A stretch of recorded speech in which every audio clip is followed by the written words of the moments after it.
I thought it went very well, Gary. I mean, it really did work out well as we could be expected. There was no car crashes, there was nothing where the band got out of sync with the orchestra. Everything seemed to go well, and the crowd responded wonderfully.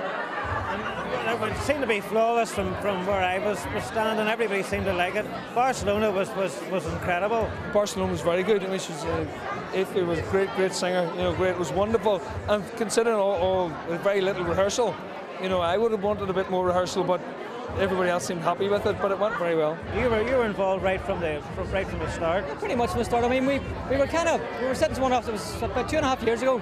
It was July. It was sunny. We were playing in a theatre that had a graveyard out the back. It was a converted church. We were talking about the Albert Hall. We said, what will we do next?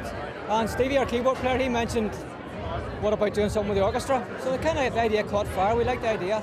And I just went and talked. I want to talk to people about the idea, promoters, people, friends, you know, just anybody who'd listen. And I got a very positive response. So I started pulling all my friends in the industry together, like my brother in the lights, David Holt, and the promoter, all the production guys. Then we met with the orchestra, who were very positive.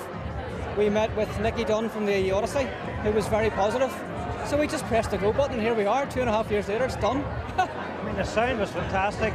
I mean, in terms of logistics, with so many mics needed for the orchestra, the choir, the choir within the choir, the band itself. Like, I mean, and it really did sound fantastic. So a lot of effort put in. There's a lot of effort. I mean, we had a huge team, Gary, working with us tonight.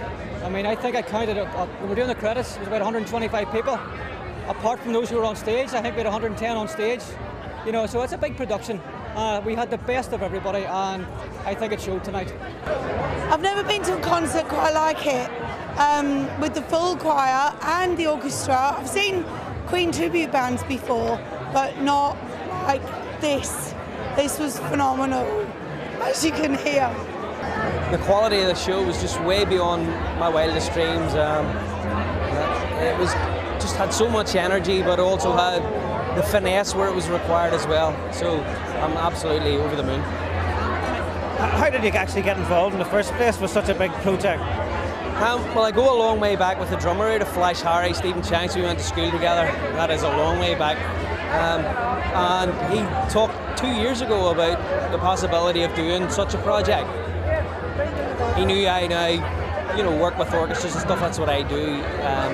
I compose music for orchestra and stuff. And we got together a couple of years ago. So really, it started to firm itself up as an idea about 9 months ago. And so I said I would go for it. And so for the last sort of 7, 8, 9 months, I've been absolutely nose to the grindstone putting this thing together. And how many hours work? Can you even put a figure on it? I probably couldn't. I mean, since August, we have so many 4 or 5 times a week, putting 16-hour days.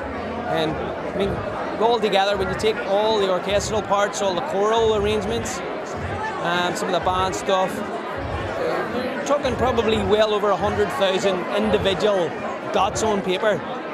So it's a huge undertaking, but you know, a labour of love. It was absolutely first class. I was very lucky in that we were able to go and collect for the NSPCC after the event. And as people were coming out, I was trying to gauge how they enjoyed the evening. And I was saying, you know, how did you enjoy that tonight?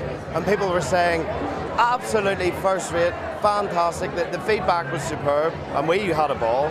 You're just going to relax now, it's all over with. We're going to chill with a few of my friends, as you can see. We're just going to kick back and just see what happens. So, what's the next big thing on the horizon? Oh, I'm sure we'll be able to dream up something. No worries. In that respect, you know, we were always still full of ambition, you know, and the show itself was successful. So I think it maybe has legs.